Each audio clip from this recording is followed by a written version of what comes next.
many parents, they're like, oh, this sounds great, but their kids were, born after 2009. And so they don't have any idea what the social rec services are. So if you can first just define that so that we're all on the same page. Generally speaking, social recreation services are more or less programs or activities at recreational settings, but it includes things like at parks and other places where people can relax and have fun. And so when we're talking particularly about school-age kids, it's basically where they can learn social skills. There's a lot that goes along with that. So it's meeting people more or less in their own peer group, both age-wise and with a disability. People learn social skills in these programs, such as healthy boundaries, how to make friends, maintain friendships, and then they may additionally have supervised outings to settings in the community like movies, baseball games, parks, and other places. I did want to have like a quick little history lesson. So why did these services disappear for 12 years? Yeah, so the answer is actually really simple. To save money. That's it.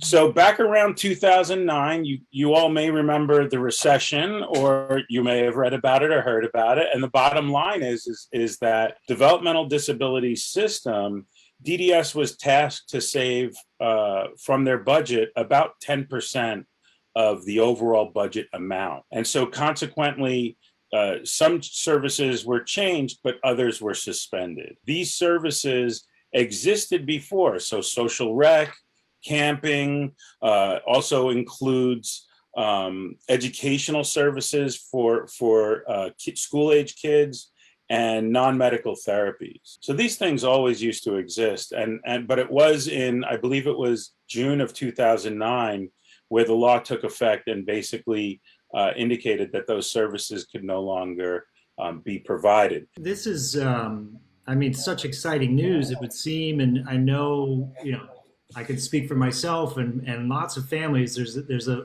what you described as social rec. I can think of so many things that Noah would want to have access to and be able to build those social skills and whatnot. But how do you, like, if I'm a parent, going into my IPP in the next couple of weeks, like, how should I think about what could be covered, what isn't covered, so that I'm advocating effectively for the right stuff? Social recreation is a pretty broad service. It's I don't want to say it's all encompassing, because that's probably overstating it a little, but there's a lot of different stuff that you can throw into that category. So long as it's social recreational, so long as it's going to help someone develop those social skills, I think you're in good shape asking for it.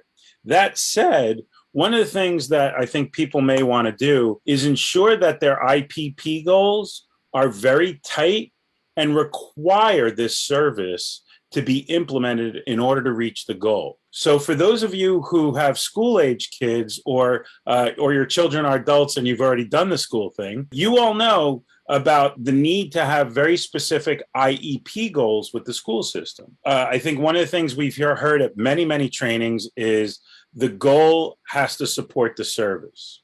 So if you want speech therapy services at the school, you've got to make sure you've got goals for speech on the IEP. Yeah. In the same way, the IPP with the regional center needs to have goals that support that.